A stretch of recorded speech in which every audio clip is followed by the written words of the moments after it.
Well, this has been quite a journey. All the way from Plano, Texas to Oconto, Wisconsin. Did this machine travel with so many troubles? Ah!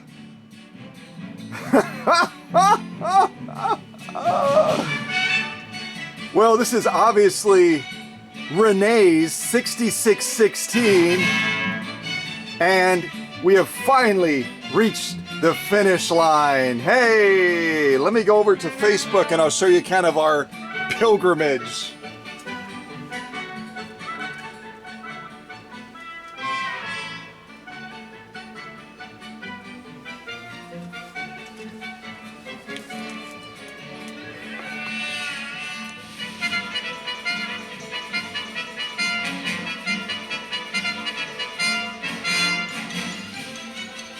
All right, I'm gonna get some other lights on too, maybe. Just the light over here on this side.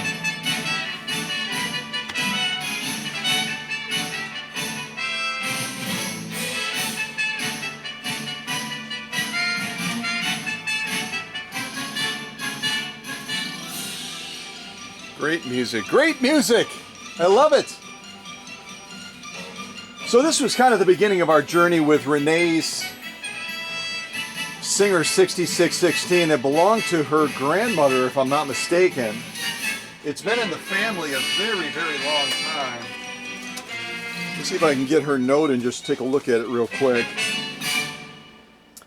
So Renee writes when she originally shipped this machine, and if you haven't seen the unboxing of this machine, you'll definitely want to kind of check that out. Go back to Renee's model 6616 unboxing. So she said, this is my grandmother's machine. She got the machine in 1941. So this was to prepare for kids. That's the way a lot of the ladies back in the day looked at it, is they needed a sewing machine. It was kind of the heartbeat of the home and kept everything going and saved money and did all the other things that the sewing machine was able to do. And it looks like this machine spent quite a bit of time on the East Coast and the Long Island area as well, Renee wrote. And it's just a great family machine. And if Grandma got it back in 1941, guess what? This is an original owner machine, because Renee's machine was born in 1941. And I'm not going to give you the specific birth date, because I'm going to give that to you as an opportunity to look up based on the serial number that you can actually read on the machine now. Who knew? But if you remember the Facebook shots that I shared with you on this particular machine, I'm just going to put this over near the computer. I'll just remind you kind of what the wiring looked like. I'll try to remind you what the wiring looked like. And you'll see that in the still shots as well that I'm kind of showing here now. But you can just kind of look at that wiring. I mean, that tells the story. It almost looks like it was attacked by a volcano, doesn't it? It's literally melted. And I think when Renee initially reached out from Plano, Texas, she said, I don't know, the wiring looks pretty rough, but maybe I should try plugging it in. And she sent some still shots, and I said, don't you dare try plugging it in. Or you're going to need a new house probably.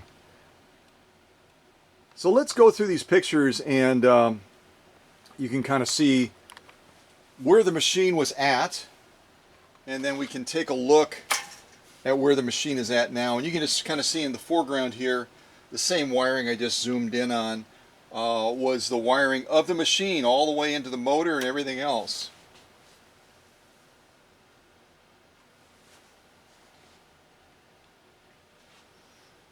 And here you can just see kind of different angles of the wiring as I'm holding it in my hand.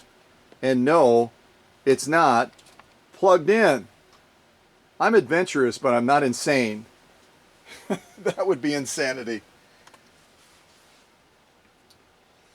So here I'm beginning the process of rewiring the motor, rewiring the foot controller, and all the other wiring that is interlaced in this little compartment that is a chamber for the wiring housing on the bottom of the motor mount.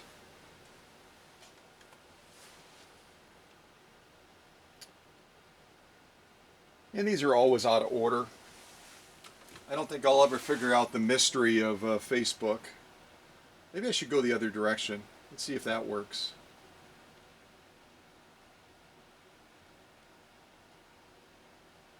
Nah, it's not going to work. Bummer!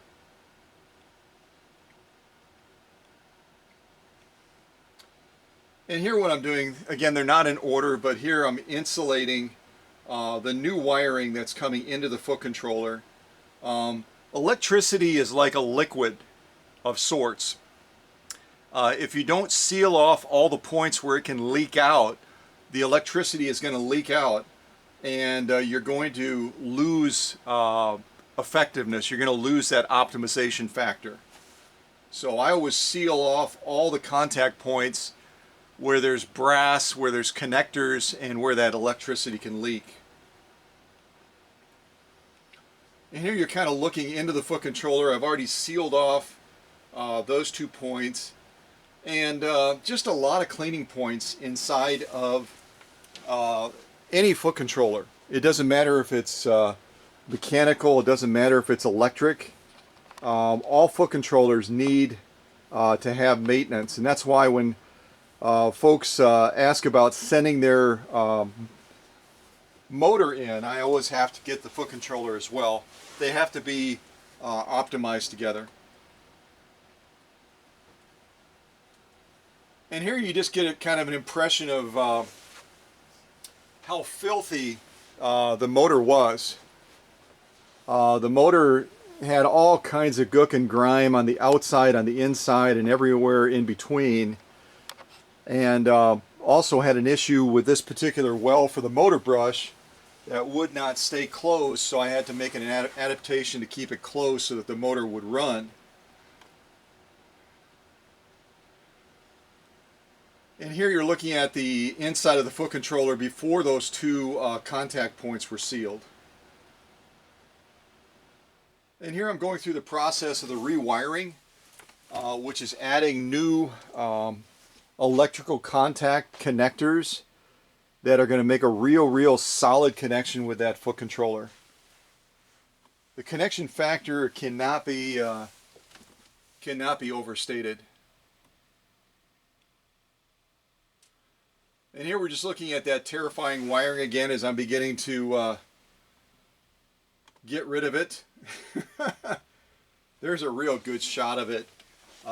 Probably one of the best shots that I took to really try to capture where that wiring was at when it came from Renee in Plano, Texas.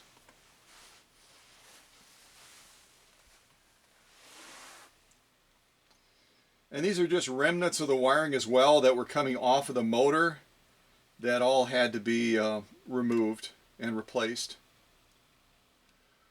And here you're looking at the inside of that wire well that is designed to this Singer motor that is on the bottom of the mounting point for the motor. And there was an interlacing of wiring in there that would have been way beyond wiring 101. As one of you wrote on Facebook, it looked very daunting. It actually was a little bit daunting. And these are the old, this is the old wiring nut on this side. You can see another old wiring nut on the other side. They're brass inlaid, and they degrade over time, so they have to be replaced. If you ever do a wiring job on a motor or anything electrical, do not reuse the wiring nuts. They have a wear out factor, and they could actually become a fire hazard depending on how many amps that particular electrical device is pulling. So I always put on brand new wire nuts, which you can see right here.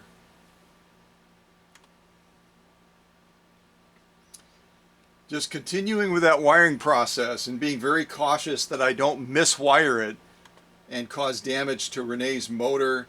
And here Dr. Singer is looking at that old wiring with some degree of shock and wonder As you can probably see, he's going, holy mackerel.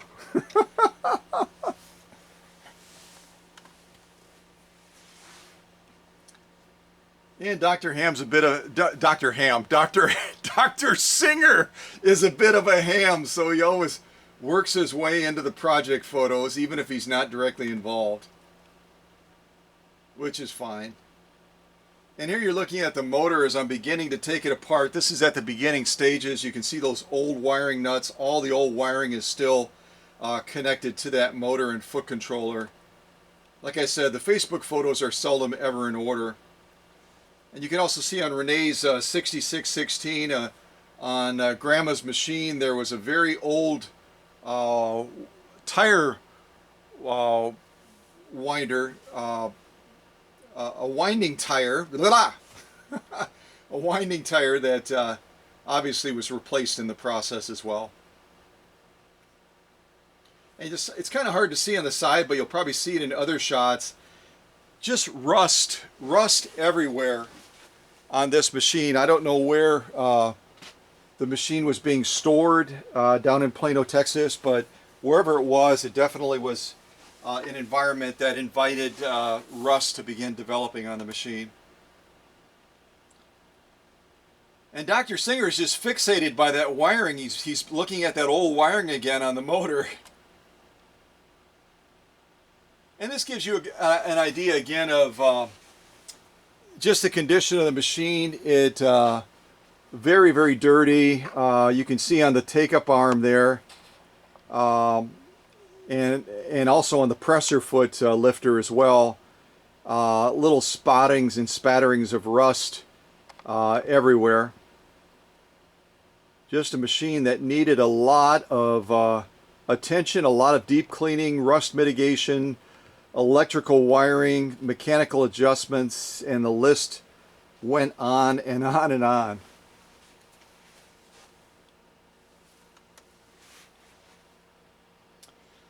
And here's the back of the access point cover, and it's a little bit hard to see at this angle, but again, that thing was just really, really chalky. It had rust on it on both sides of it as well, and that's really designed as an ornamental piece, just like the faceplate.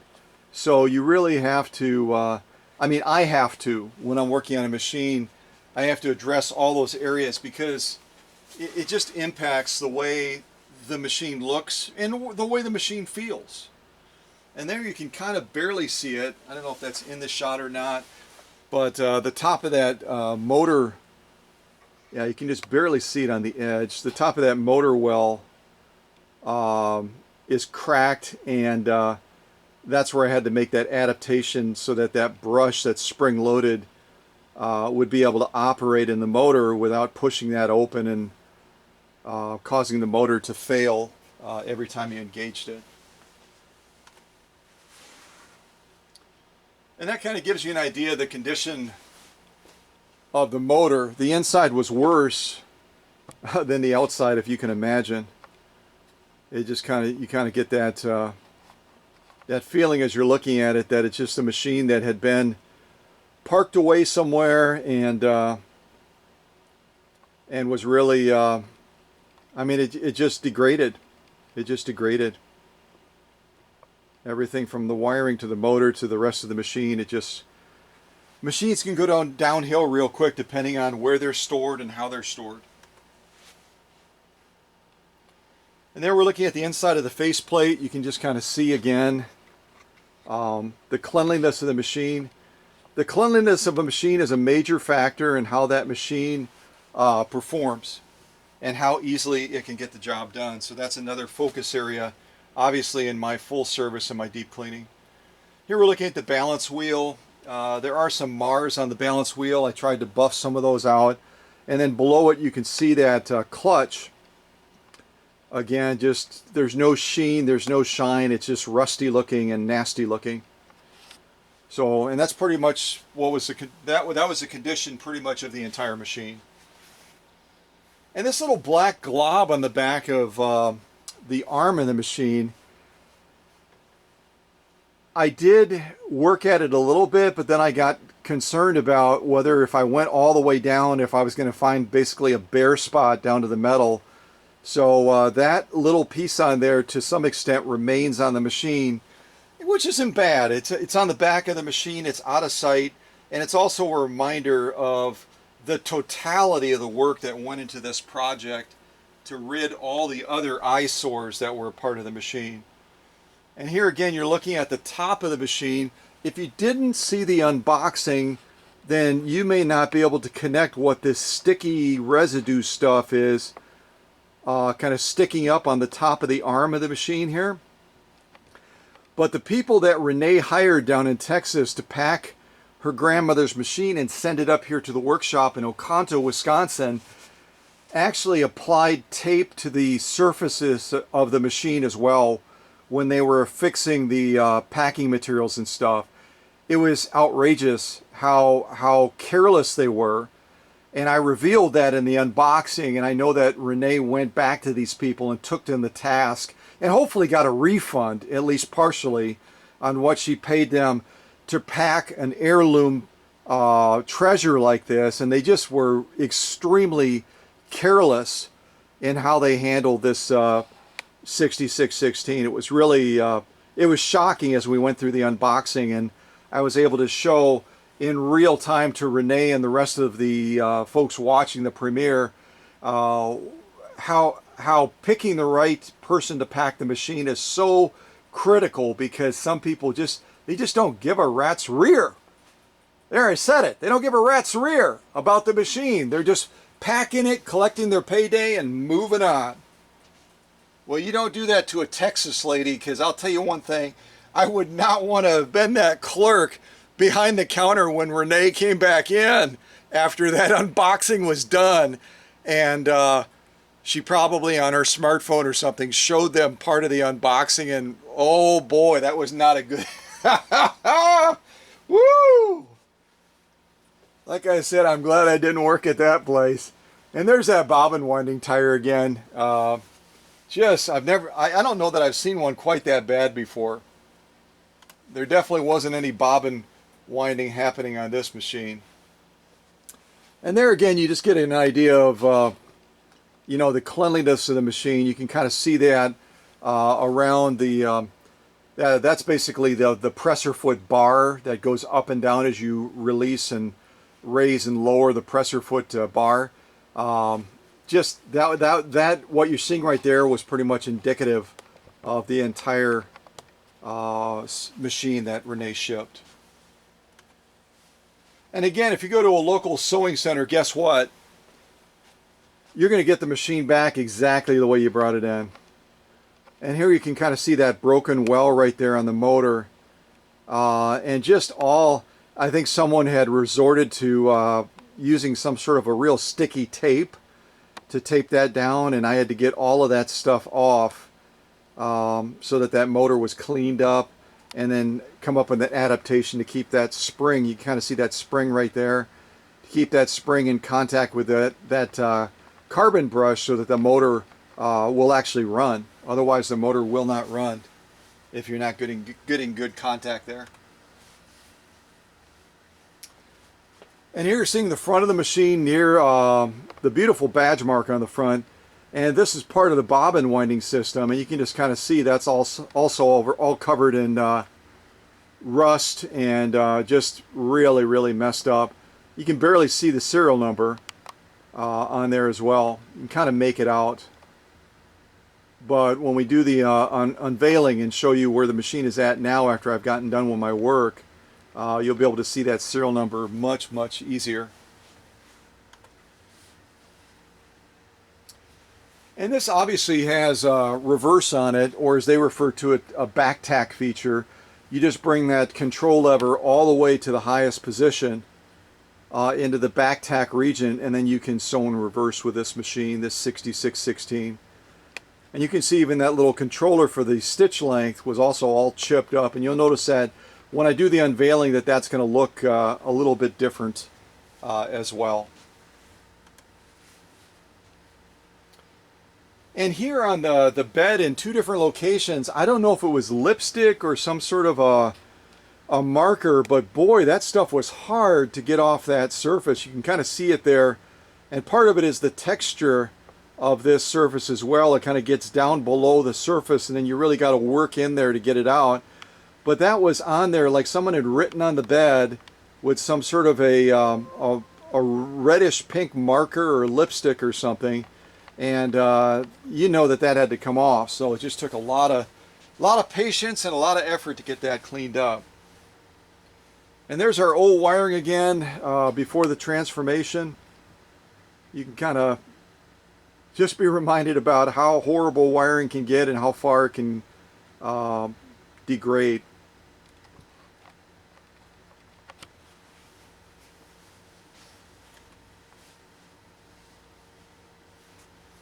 Well, I'm just fascinated by that wiring. I'm almost as fascinated as Dr. Singer. So there you can see again, it looks like an A and something else they wrote on here on the bed. Kind of make it out there. And it looks like it should come off easily. No. No, that stuff, holy mackerel. All the different conditioning agents that I usually use to wick stuff onto the paint and stuff.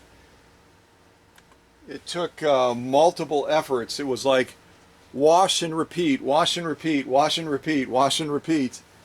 And here again, you're just looking at the condition of this paint. It just was in a real poor state. Here we're looking at the faceplate. Here you can see more of that rust on this little screw that holds the faceplate in place. And just the overall faceplate, you can't really see it in that shot, but it's just really poor. And here again, there was a lot of cleanup to do, obviously. All the way down to the presser foot attachment.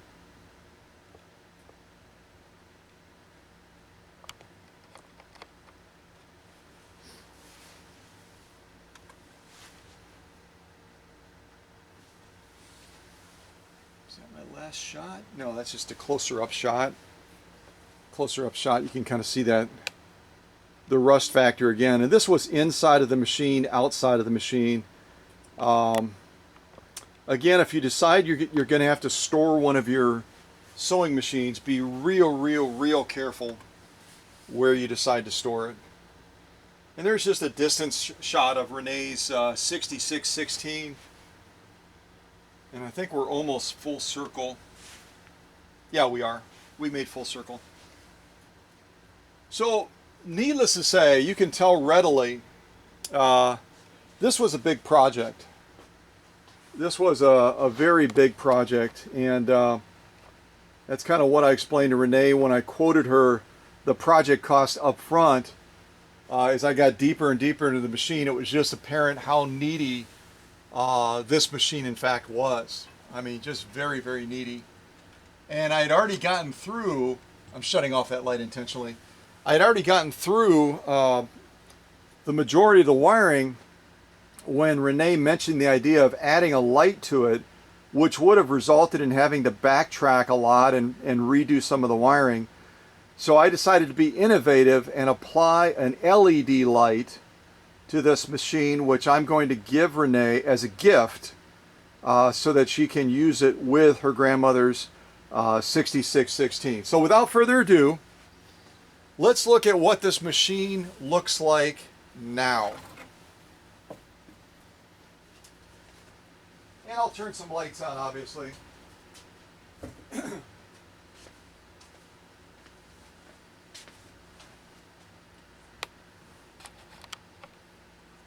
All right, let me get some lights on and we'll take a look at Renee's machine now.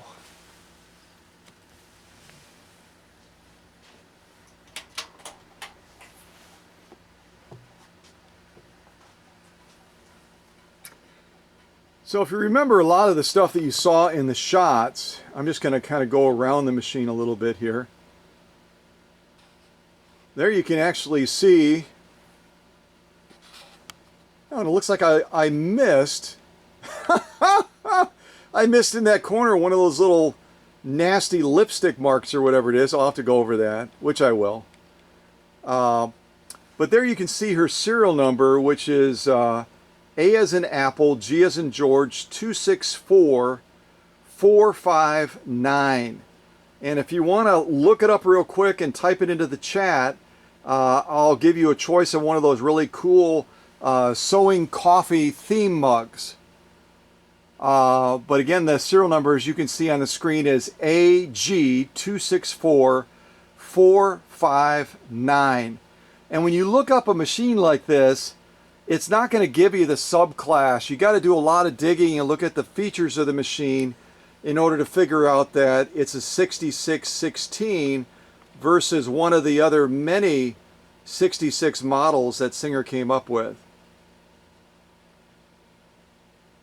But as we go around the machine, you can readily see the impact. And again, this is not part of what you'll get at a general service point. If you take your machine in for a service, you're not going to get it.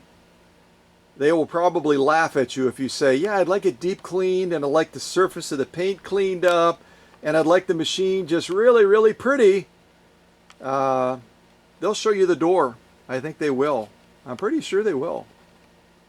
I've asked people several times in premieres that if you have an amazing service center in your location where they go above and beyond, like I do when I do a service and a deep cleaning on a machine in the workshop, to let me know.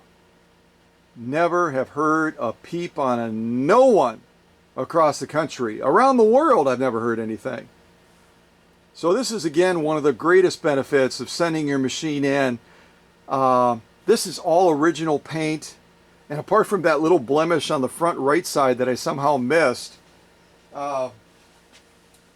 this machine has been literally transformed from where it was when Renee brought it into the workshop. And every machine, in my opinion, has a personality. Every machine has feelings. I've got to go after this right now, sorry. Every machine has feelings.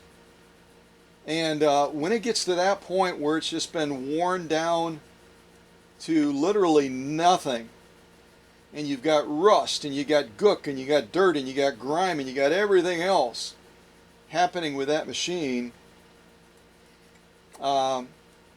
it's not going to feel good about itself. It's not going to want to sew a beautiful stitch. I can't see where my screen is pointed.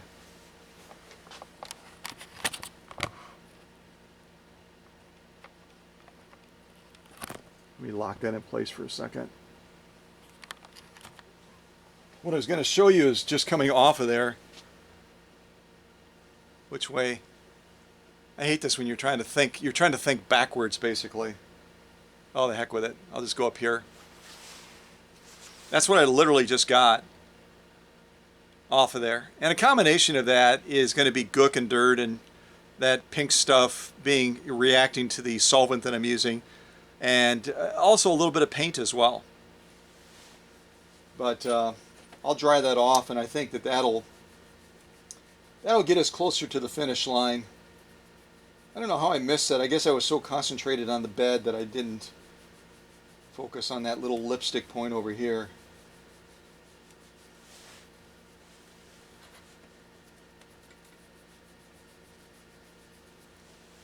There we go. That's the way it was supposed to look.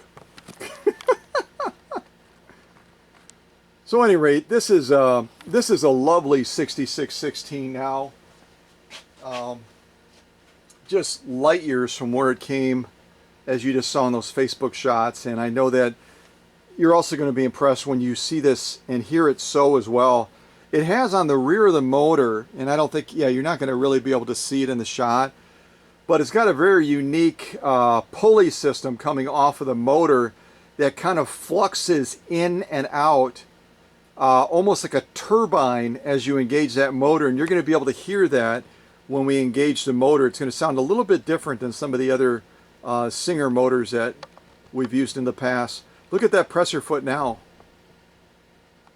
just a little bit different, huh? Just a little bit different.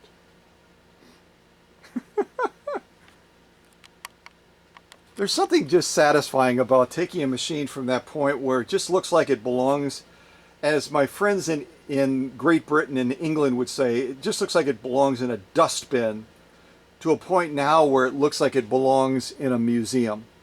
Isn't that fun? Isn't that fun? I just think it's fun. I think maybe I'm entertained easily. Okay, so let's jump into this. I'm going to turn some of these other lights on that I didn't turn on.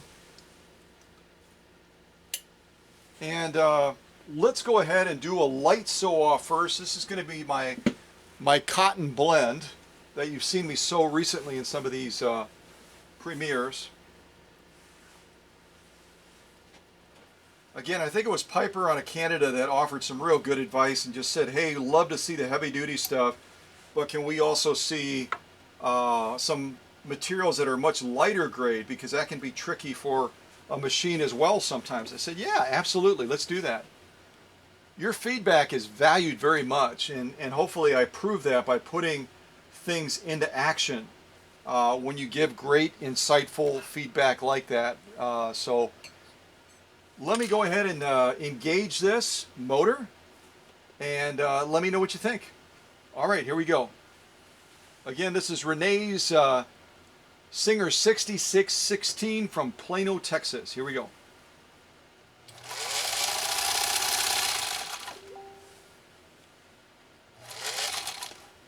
Let's see if I can make this turn without too much awkwardness and buzz back down.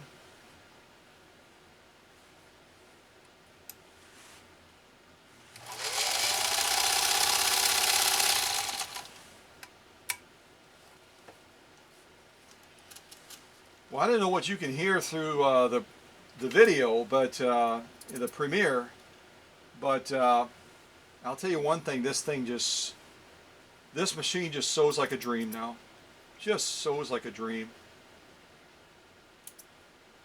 And that motor has been rebirthed and is very, very happy. It would barely turn over when I first started working. And that's definitely not the case anymore. So let's take a look at these stitches. I'm going to try my best to line them up. And we'll kind of zoom in on them. This is going to be our top stitch we're looking at first. And then we'll flip it over and take a look at that lock stitch. So we'll go across this top row first. Just beautiful stitching. Spacing, the formation. The integrity of the stitch is just absolutely spot on. Good on this lower row as well. No difference. The integrity of the stitch, the presentation of the stitch is exactly as we want to see it. And this is paper thin, like a paper thin cotton blend that we just sewed this on. And to get a balance of stitching like that on a material this light grade, it's not an easy task, as most of you know. So as we turn it over, we'll take a look at this lock stitch as well, which I can already tell you is going to look absolutely spot on. Kind of zoom in on this as well. Here we'll do it backwards. We'll go across the bottom row first and then across the top row. And as you can see, the spacing, the formation through a paper thin layer of cotton blend is just absolutely as it should be. Absolutely as it should be. Go across that top row now and take a look at that. And that upper tension control as well that I took apart and had to really, really work a lot on. Needless to say, this machine, had it been able to sew, but with the condition of the motor it really couldn't, you would have had to have hand turned it, the balance wheel. The stitching would have been so far off because that upper tension was just so gummed up and varnished and just filthy. And you can look at it now, and that's the way you want an upper tension to look. Isn't that beautiful? And you can't get that, as I've seen some people do on videos that are I think they're just, I don't know if they're ignorant or lazy or what, but they'll show sliding something in between the upper tension discs and saying that that's sufficient. There are so many nooks and crannies and so many areas of the upper tension that have to be cleaned and conditioned and lubricated, and in some cases stripped of all the lubricant, that I can't even begin to describe it to you. You've seen me lay it out on the workbench before, disassembled. There are so many little pieces. Each one of them has to receive that level of attention. Otherwise, that machine is not going to perform at the level that it needs to perform at. It's just not. So, isn't that beautiful? Look at that. That is a museum quality 6616 now, folks. All right, so there's our light sew off, which is an absolute pass. I'm going to move that to the rear. And now I think we'll jump into some of our compressed felt. And I'm kind of deciding how I want to do this. I think I normally do I normally do 2 layers or 3? I don't remember. I think I'll do a single layer and then I'll do 2 layers on Renee's 6616. We'll mix it up a little bit. So here's a single layer of this compressed felt, and again, as I've mentioned before, if you haven't seen the video where I have a Smets heavy grade general purpose needle in there, and this compressed felt snaps that needle, you'll definitely want to check that out. You know what, that's such a wide piece, and I'm just going to do one buzz down. Give me just a second, I'm just going to cut this in half. I hate to waste material. Oh, and if you've typed in the chat based on the serial number I showed you on Renee's 6616 and you posted year, make, and model, etc., but you didn't put the production group size, make sure that you include the production group size of this machine because it is significant. It's significant about any machine, but in particular it's significant about Renee's 6616 because of the size of the production group size on this machine. So make sure if you typed in the answer already that you have that information included. Okay? Alright, so here we go down a single layer of compressed felt with Renee's 6616. Here we go.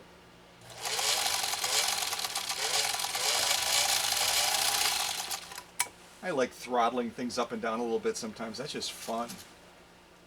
That's just fun!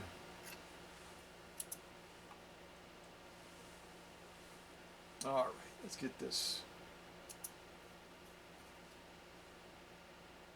Get those tails cut off of there. And we'll take a look at the stitching on the single layer of compressed felt.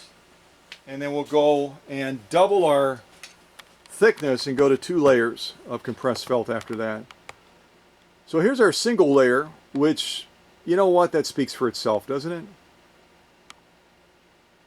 The spacing, the formation, the integrity of the stitch is just, it doesn't get any better than that. It just doesn't get any better than that. It's absolutely drop dead gorgeous. So that tells us immediately that the bobbin assembly down in the raceway is doing a fabulous job of defining that top stitch.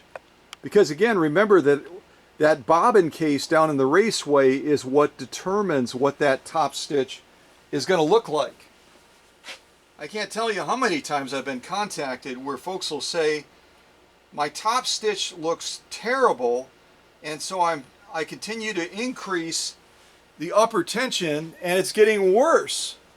Well, yeah, it will get worse because as you increase the upper tension, you're giving more and more pull on what we're looking at right now, which is the lock stitch, and you're taking more and more definition away from the top stitch. Does that make sense? Remember, I've described it as kind of a tug of war. Folks, that is just a perfect lock stitch in every respect on Renee's 6616.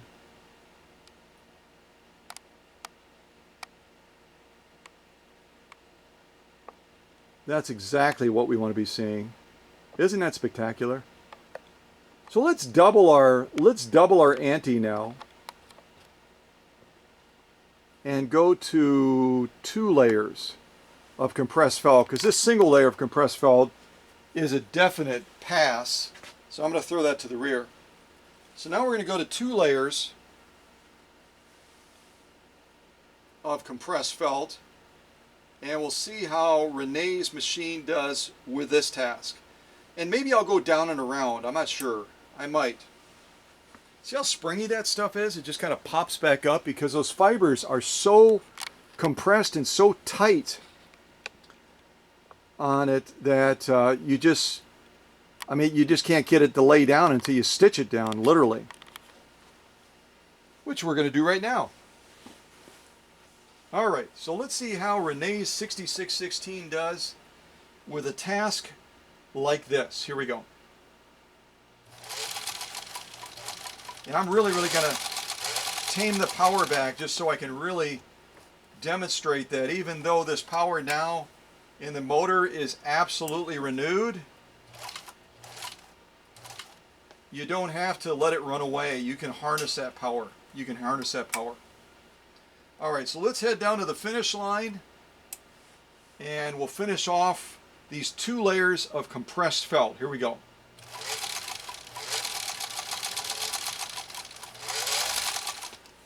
That was fun.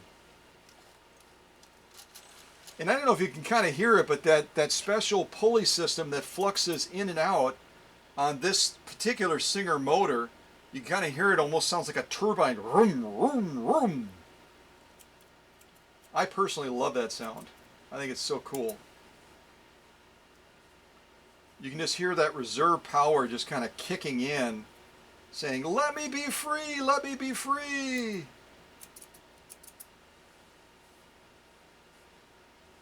All right, so let's take a look at these stitches. And again, this is 2 layers of compressed felt that we're looking at now. Hopefully I got the angle right.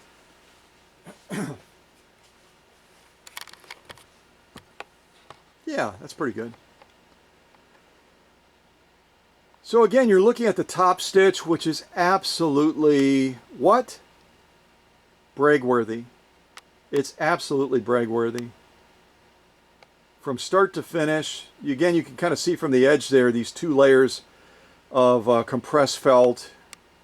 Not an easy task at all, folks. Don't even think for a second it's an easy task. And yet this 6616 from Plano, Texas, from Renee, just did what I would say is a drop-dead gorgeous top stitch. Look at that. Imagine that on a garment or something that you're selling, and people just look at it and go, "I want it, I want it, I want it," because the stitching is just so spectacular. And if they turn it over and look at the lock stitch on that particular garment or that material, they're not going to see anything different. They're going to see a stitch that is absolutely brag-worthy. Absolutely brag-worthy.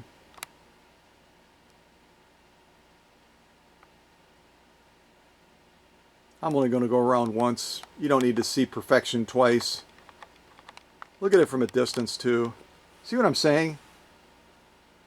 That is exactly what you want to be seeing, folks.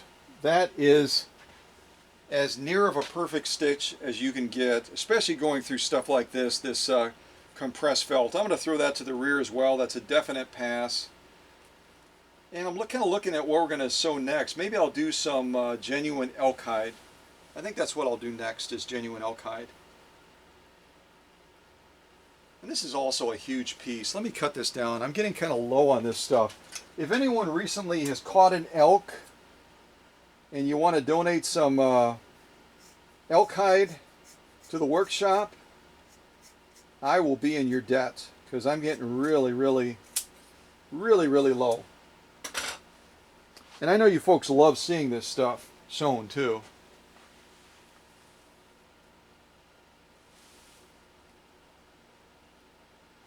All right, so we're going to do that. I'm going to throw this extra piece over here and use this for another premiere on another machine. We'll kind of zoom in on this. And when I zoom in, look at the thickness of what we're going through. If you're new to this channel, this genuine elkite has been chemically processed. As soon as you chemically process leather, it raises the piercing threshold through the roof. And already you're looking at 4 or 5 ounces of genuine elkite leather here. Not an easy task at all, folks. Not an easy task.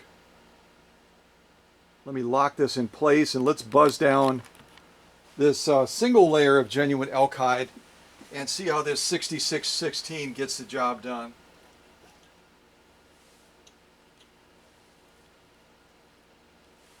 All right, here we go.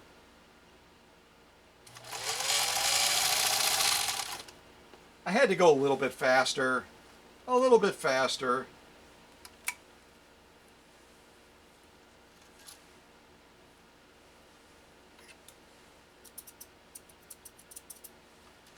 And you noticed as the machine hit this material with that needle, there was no punch delay, there was no hesitation, there was no moaning, there was no groaning, there was no delay. And you can't see the motor. You saw it in the Facebook shots that I just shared with you. But this is only a 0.54 amp Singer motor. It's not a huge 1.1 amp or a 3 amp or something like that. And yet it was able to go through a material like this as easily as it went through that cotton blend. As easily as it went through the cotton blend, folks. No hesitation. And also lay down a stitch. Like I said, sometimes you just don't need to say it. Look at the thickness of that if you kind of look over the top of that material.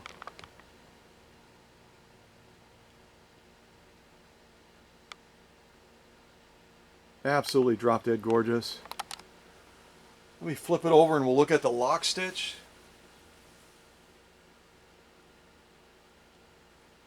Which on this nap is going to be a little bit tougher, but I know you'll be able to see the stitches kind of popping through.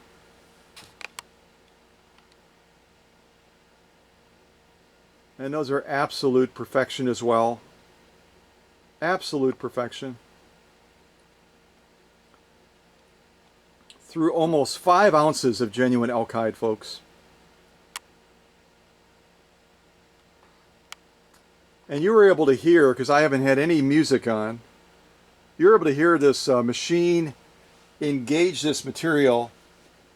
And it, like I said, there was just no hesitation, there was no difficulty, pause, or oh my gosh, what's going on here? It just got the job done with absolute ease. And again, look at from the side.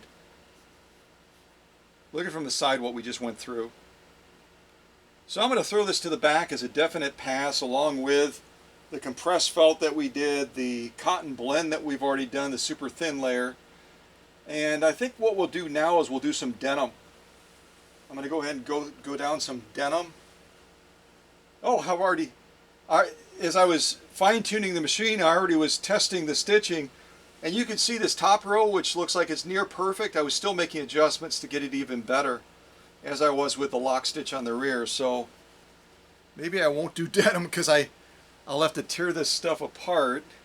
Let me see if I have another piece over here. Oh yeah, yep, I got another piece over here. And I'm probably only going to do 3 layers because this is a pretty thin piece. Let me see here.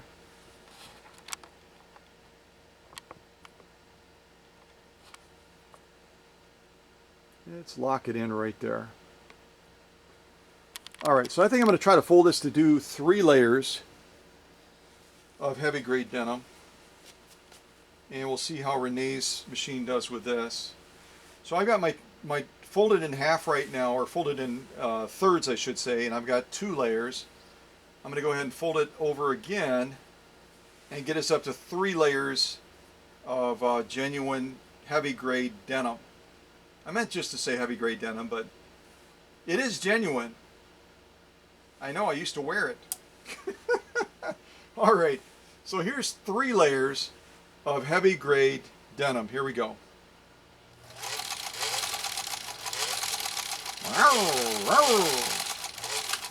I love that sound.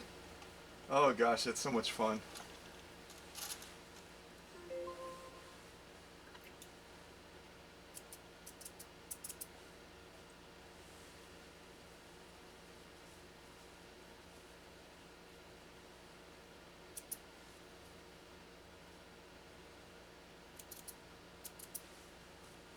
And you might be saying, because I sometimes get these questions, well, how many layers of denim do you think that this 6616 is capable of doing now?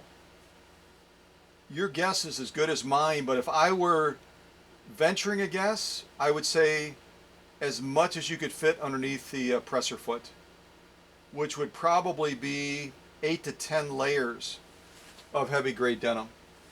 8 to 10 layers of heavy grade denim. I would not put it past this 6616 now to be able to do that.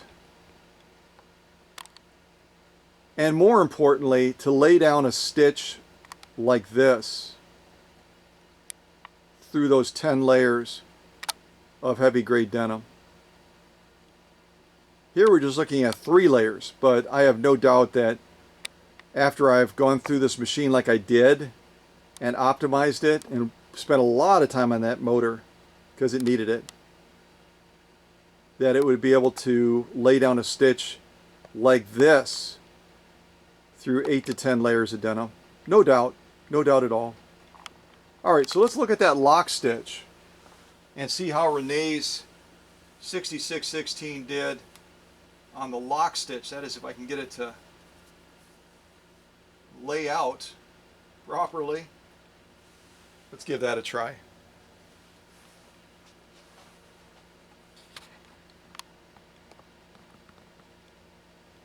So again, we're just looking at 3 layers of heavy grade denim, but you know what? That is nothing to be taken for granted. That's a lot of material, folks. And yet again, near perfection on that stitch. And you might be saying, wait a second, that's a perfect stitch. I'm never satisfied. If I call it perfect, then I'm going to sit back and say, okay, I've reached perfection, and I'm not going to continue to strive to do better and better and better and better. So these 3 layers of heavy grade denim, a definite no-brainer pass. A no-brainer pass. Imagine that on a real cool saddlebag or something like that. Stitching like that. Wouldn't that be gorgeous? Absolutely gorgeous. I'm going to throw that to the back. So what do I have left? What do I have left? I've got heavy grade denim. We already did. Genuine elk hide. We did compressed felt. We did cotton blend. We haven't done U.S. Army grade canvas, and I've just got a small piece that I have here pre-cut. So what I might do, oh wow, actually kind of cut the edge off there a little bit. That's weird. What I may try to do is kind of fold this in half and get us up to 4 layers. We could go a lot higher than that, no doubt. But I think we'll just go with 4 layers. Because like I said before, and those of you that gave me a thumbs down on that premiere video I did on the cobbler machine that I did down by the bay, because you didn't feel like I pushed the machine hard enough, oh well. My goal when I do a premiere is not to show the max of what that machine can do. It's to show the quality of the stitching and the condition of the machine to get the job done. And I think I accomplished that with the cobbler machine as much as I'm accomplishing it now with Renee's 6616. And here we're going to go through, 4 layers of U.S. Army grade canvas. Again, folks, not an easy task. And yet, I have no doubt that Renee's grandmother's machine from the 1940s is going to make it look like a walk in the park. So here we go. 4 layers of U.S. Army grade canvas. Here we go.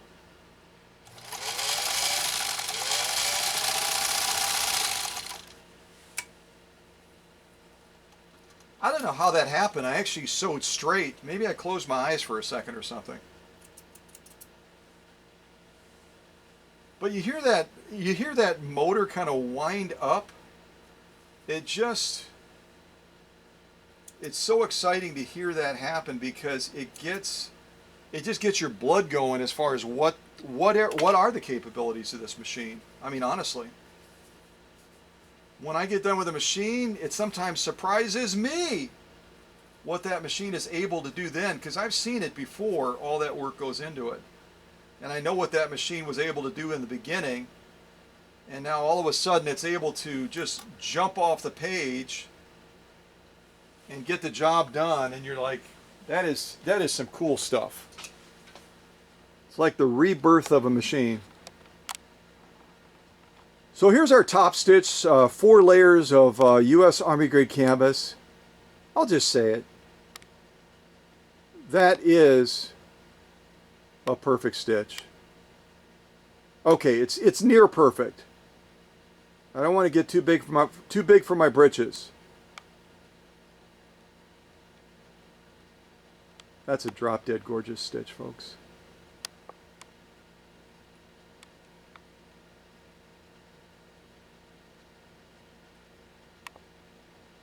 Absolutely spectacular. So let's take a look at the lock stitch. Again, 4 layers of U.S. Army grade canvas. And I can see a very nice looking lock stitch, but you know what? Being the perfectionist that I am, I would probably increase that upper tension just slightly to define this even more. I'm liking the way it's looking, but it could pop even just a little bit more.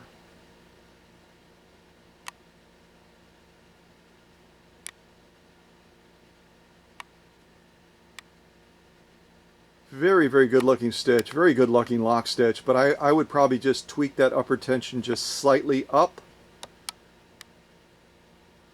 on this particular material, just to make it pop even a little bit more. Don't get me wrong, it's a very good looking stitch, but we've got real high standards here, don't we, folks? We've got very, very high standards. So that's a definite pass on these 4 layers of U.S. Army grade canvas on Renee's 6616 that belonged to her grandmother, and I'm extremely pleased with what this machine has done. I think you are too, aren't you? It's just done a fabulous job of getting the job done, and getting the job done so easily. It's ridiculous. It's absolutely ridiculous. All right, I got to put a little bit of music on. I'm dozing off over here. So what do you guys think? I'm trying to look at what my shot is. What do you guys think of this LED? Let me come out on this. What do you think of this LED lighting? And again, it's just stuck on there with like a sticky 2-sided tape. So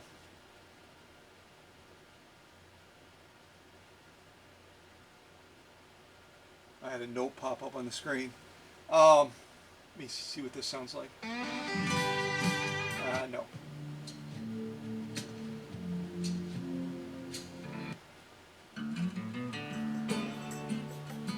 Okay, so the first one we listened to is called Roundup on the Prairie. This one is called Temptation. I don't know. I'm getting more fond of the LED lights now, especially some of the ones that can replace the standard bulb, like on the Husqvarna. They're kind of cool. You know, that's on. That's off. On. Off. On. Off. On. Off. On. Off. On. All right. Let's do one more sew off and call it quits on Renee's 6616, okay?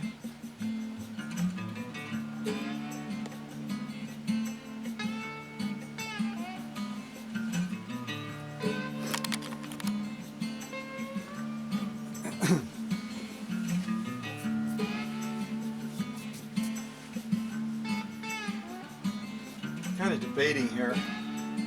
I've got this this patch piece, genuine leather. You can see that obviously, duh. That's used like for going out a pair of trousers or something like that. If a kid wears through, probably about 3 ounces or so. But maybe it'd be fun just to kind of buzz around a little bit. You know what I mean? Do one of our sewing in a circle things, which we haven't done in a while, which will be a bit of a challenge with this machine now with the power that it has. But let's see what we get. I hate to waste all that leather though. Let me cut it in half.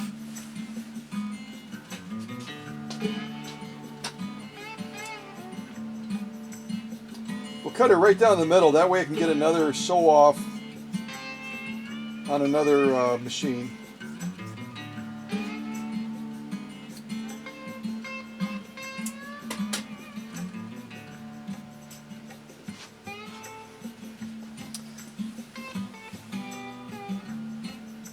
Alright, I'm going to do my best to control the power on this and kind of sew around the edge and then kind of work my way into the middle a little bit, but I may have to cheat and raise the presser foot because this motor is just very, very enthusiastic now.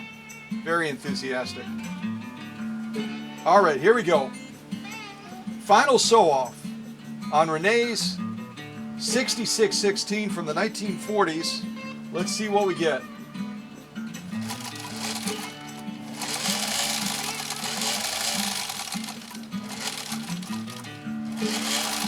Stay on the leather, Scott. Stay on the leather. All right, I got to turn it here.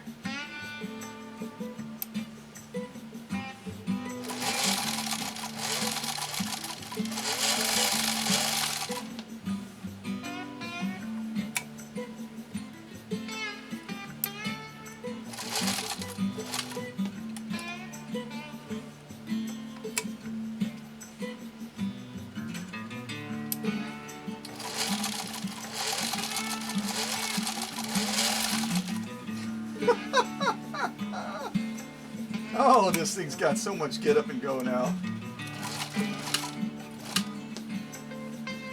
So much get up. This is going to be my last row, folks. I'm going to make myself dizzy. Maybe it'll be my last row. Okay, I'll go back down one more time. And for those of you that always want the box closed, I've closed it several times now. Goodness sakes.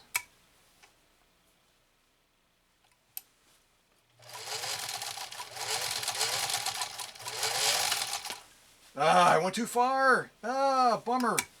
I had such a nice thing going. Doggone it. All right, let's see what we get here. Final row. I'll just kind of go down the middle.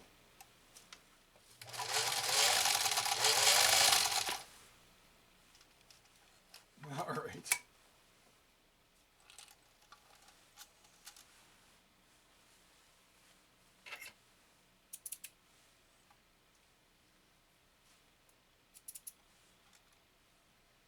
I like that music that we just had on. That was a pretty piece.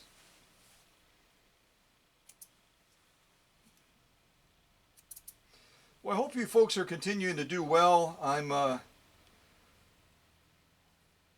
continuing to try to balance my days so I don't overextend myself, but it's tough when you get into a project, especially a project like this where you get done with one thing and then you're wanting to jump into another thing and you're like, oh, I could put it off until tomorrow, but then I've got those other 6 machines that need my attention. And so the balance factor is still something I'm struggling with a little bit, but I think you get it. You know what I'm talking about. So let's just kind of go around. I'm only going to make probably one loop because these are absolutely gorgeous stitches. We'll kind of follow my trail of stitching here that I did.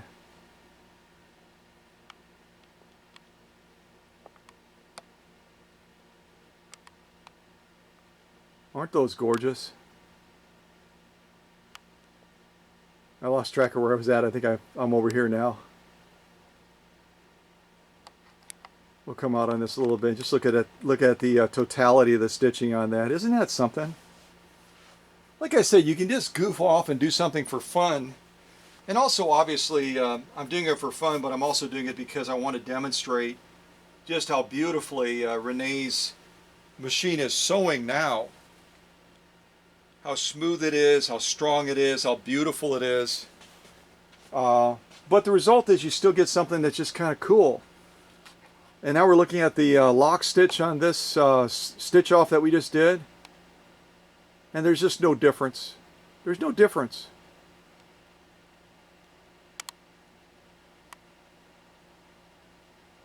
Absolutely drop dead gorgeous.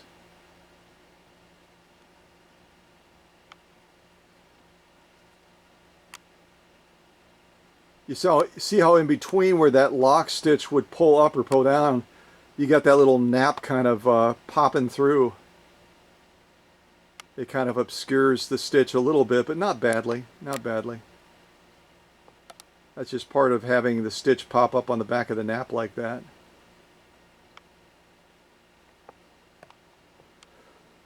Well, this single layer of this heavy grade leather that's used for patching is an obvious pass. The top stitch, the lock stitch are just spot on. I've got my ears plugging up right now.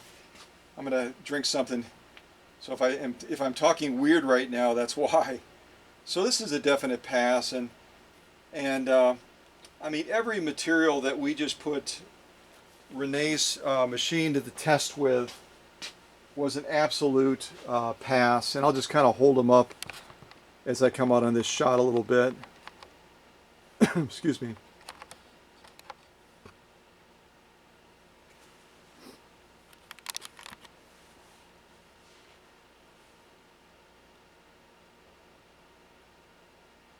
There we go.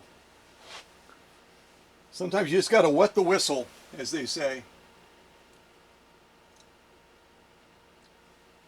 Yeah, what else can I pop on kind of as we're doing this here? How about Cowboy Lullaby? That's dark. Now let's play Texas Napkin. Texas Napkin, perfect. Considering this machine is from Plano, Texas. This one is called Texas Napkin. Here we go. Oh yeah, I'll take me another little serving of this. Yeah, I will. Yeah.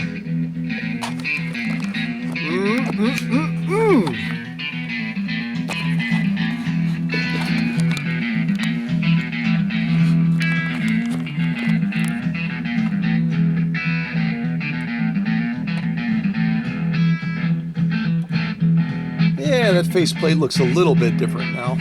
Maybe.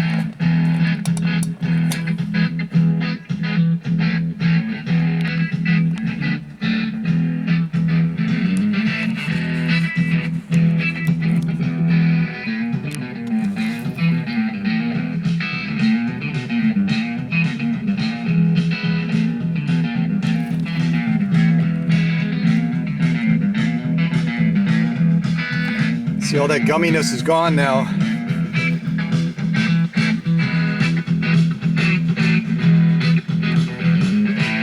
Notice the touch up on there. Looks better, looks better.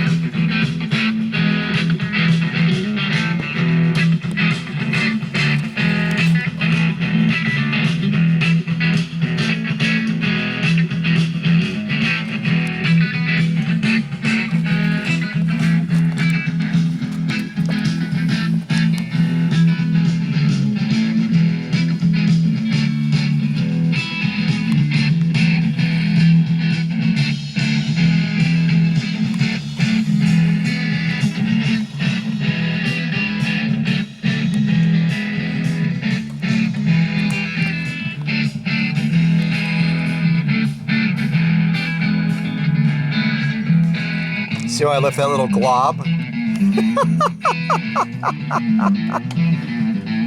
Just a reminder. Renee may decide to take that glob off, and God bless her if she does, but I got to that point and it was like, okay, that's enough.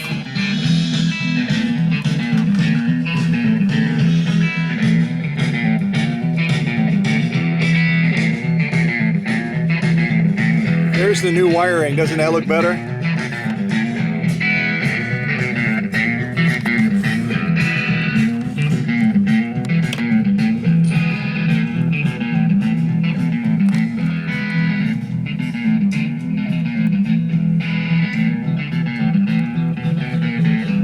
Well, there you go.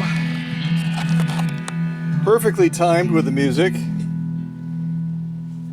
And just a reminder again of what we just saw, Renee's reborn 6616 sew off with absolute ease. The last one we just did was this one, which is this leather patch basically, and laid down just a series of beautiful stitch rows with it. Whether the top stitch or the lock stitch, it doesn't matter. This machine got it done with absolute ease and just did a spectacular job. Spectacular job. So I'm going to throw that to the rear again. Then we did our, 4 layers of U.S. Army grade canvas. Also getting an absolute drop dead gorgeous stitch out of that as well.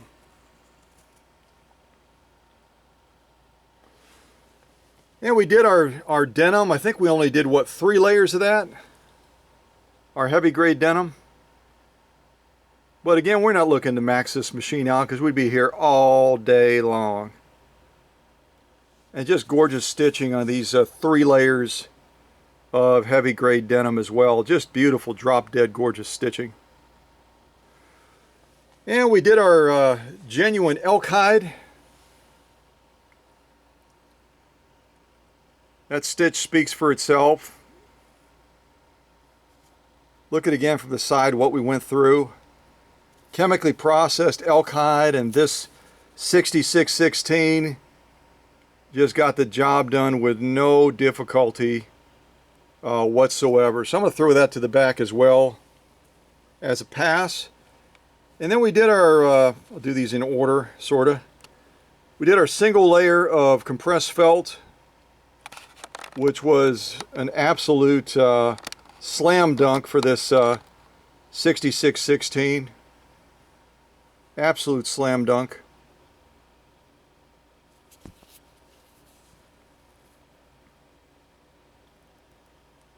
Lock stitch and the top stitch are just gorgeous. Then we doubled it. We went to 2 layers of compressed felt, which still is not even a hiccup for this machine now that motor is where it's at. And you can just see the quality of the stitching. Again, that Renee's 6616 laid down. If we flip it over, no difference. Just more gorgeous stitching. More gorgeous stitching. And again, look at it from the side, folks. I'll kind of pinch that together a little bit. Not an easy task. Got to move these lights in. Not an easy task in the least for this machine, and yet it got the job done so easily. It's ridiculous. And then we started out kind of with this super thin layer of this cotton material. And just to remind you again, we just laid down again just a drop dead gorgeous stitch through a real super thin, paper thin layer of this cotton blend, and there's just no difference. I mean, you still just have an absolutely drop dead gorgeous stitch. We flip it over. Stuff's kind of hard to keep straight because it's so thin. There's just no difference. Gorgeous stitching all the way around, from the V all the way back. So I couldn't be any more pleased with the final result for Renee's grandmother's really cool 6616 machine from the 1940s. Again, if you didn't look it up, you can, and have the possibility of winning something cool. And it's fun to do projects like this. It's just as much fun to get done with them. And I know that Renee's going to have a lot of fun with this machine. I'm guessing because the 66 is not a machine that sits level, and I don't have my lifters underneath it right now. I just have it kind of tilted to the right. You can kind of see that this is going to go back into a table, or it's going to go back into a base or something like that. So it's got a real stable platform. But you could see with all the sew-offs we did, the machine had no trouble, even in its current state right now, where it's just kind of balanced on that workbench. And it just got the job done so easily. And now not only does it sew to perfection, it looks like it belongs in a museum instead of a dustbin, doesn't it? So stay tuned for other great videos like this, where we take a machine that really initially kind of looks hopeless. It kind of looks like I said, it kind of looks like it belongs in a dustbin. And we take it to new heights. We give it a new beginning. We give it new hope. We give it a new birth. And all of a sudden it comes out of the ashes. And you're like, wow. I didn't realize that machine had that much potential. But that's what this workshop is all about, right? We give machines that have no hope, no potential, brand new beginnings, and then turn them back over to that owner who can absolutely delight in them. It's a pretty cool job to have, isn't it? It's like one of my favorite quotes: the greatest prize in life is the ability to work hard at work worth doing. This is worth doing. These machines deserve it. And so do the owners. So Renee, thanks for sending your grandmother's 6616. It arrived looking pretty rough. I'd say really rough. And now I'm having the pleasure to send it back to you down in Plano, Texas. Standing tall, looking good, ought to be in Hollywood. How else do you say it? That says it too. That was Dr. Singer, by the way. All right, God bless, and stay tuned for other great premieres like this. Take care, folks.